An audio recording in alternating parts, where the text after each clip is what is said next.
What's going on, guys? This is Jordan back for Norfolk Gaming, and welcome back, of course, to another top 5 video. Of course, it's Saturday.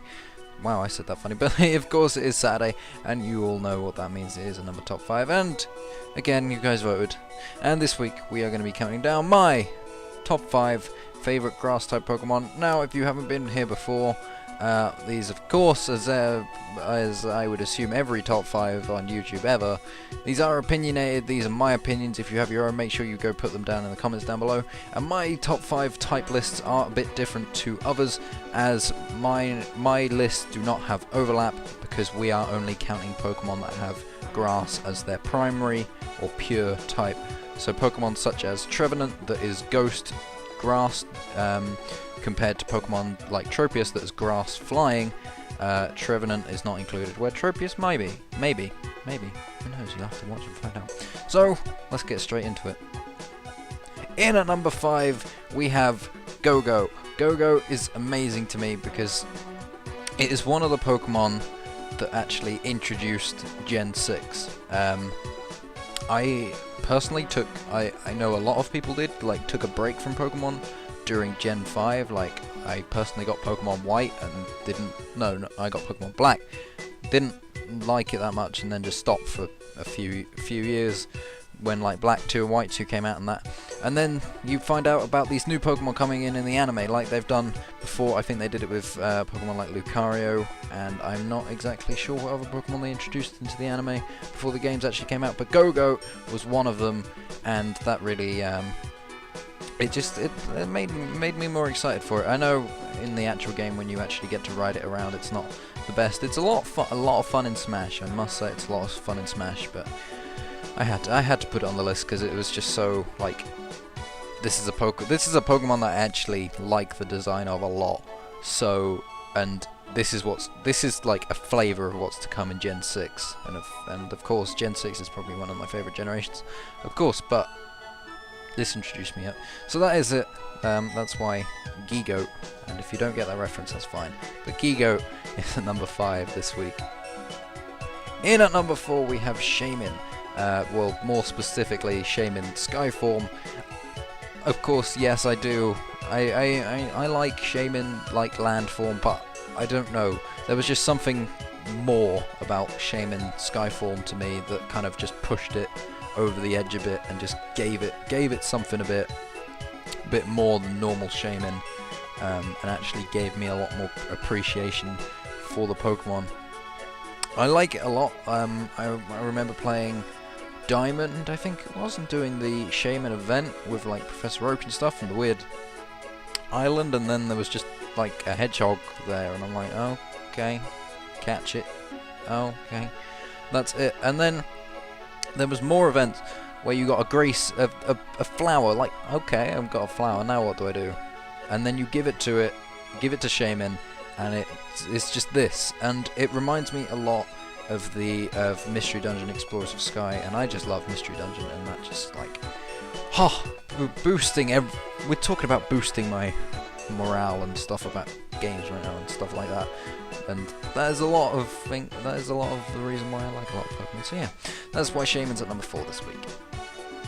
In at number 3 is Breloom. Breloom is just funny to me. I don't know what it is. Just seeing Breloom makes me laugh, especially this Dreamworld art. I really can't put my finger on what it is. It just looks so silly, but so adorable at the same time, and it is really goddamn strong. It's got a very, very high attack stat, and I love it. It's monstrous, and I'm so happy because if you haven't checked out, we are doing a Pokemon Glaze Nuzlocke, and we do have a Shroomish, and I am just waiting. I am waiting for the moment where we evolve that thing into a Breloom, because I have not used a Breloom in a long, long time, and I am waiting for it because Breloom. I remember playing through Emerald and I had a Breloom on my team, so, and it's just like, yes, come on, I had to. So that's, yeah, just yeah, really. In at number 2, we're getting into more Gen 6 right now, is Chespin. I love this thing. Like, I love the whole Chespin, like Chestnut and all that entire line of, well, apart from Quilladin. Quilladin kind of lets it down for me. Quilladin is the reason why I prefer the Froakie line, but I actually did choose Chespin as my starter because I didn't know how easy it was to get different Pokemon from the Wonder Trade when the game first came out, and I did already look. I looked and saw that you could get the starter that Shauna gets later in the game, and I was like, okay, I'm not a massive fan of Fennekin, and so if I don't end up getting that, then that's fine. But I really like Chespin, and I really like Froakie, and I just had to choose Chespin. So I played through the entirety of Pokemon Y with a Chespin, and got it all the way up to a Chestnut and everything. And it's just adorable, and I love it. I love it to pieces. I've watched a lot of episodes of the XY anime now, and every time I see Chespin and its anime cry is just what really, like, something that makes it for me. It's just adorable and amazing, and Chespin, love you. In at number 1 this week is Grovyle. Yes, Grovyle, not Sceptile, not Trico, Grovyle. Like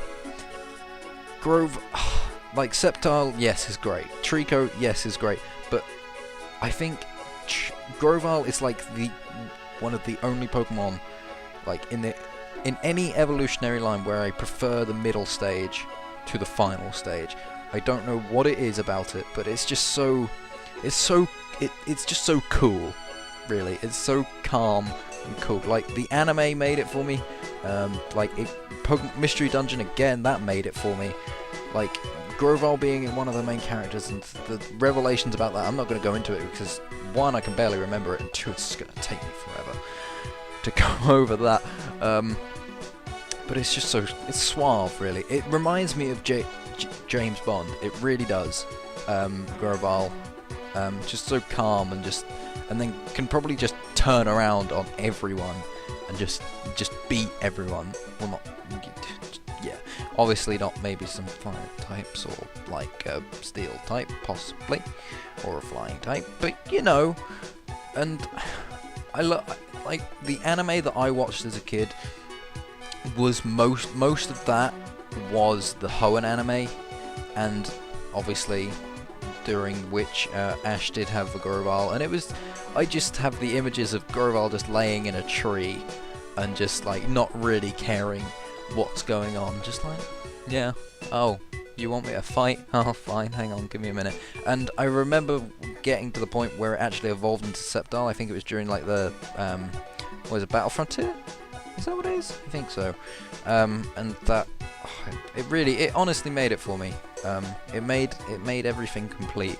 But then, like, afterwards, I'm like, I want Grovyle back, because Grovyle is just cooler. It was like, it was a bit more slick about it. Obviously, Sceptile is better, yes, but like stat-wise, yes, of course. But I still love Grovyle. Grovyle is probably always going to be one of my favorite Pokemon of all time. So, you know, that's why it had to be at number 1 for me this week. So yes, of course, that is it. As always, make sure you guys go put your top 5, or at least your favourite grass type, in the comments down below. And make sure, most importantly, you do go vote for next week's top 5, where we're going to be debating between water. Of course, we're bringing water back because, I mean, it lost against grass, and that does kind of usually happen. But can it be electric for once somehow? Maybe. We'll find out. You'll have to vote. But yes, if you guys enjoyed today's top 5, make sure you leave a like, subscribe if you haven't done so already. Have a good day, guys. I will see you in the next video. Goodbye.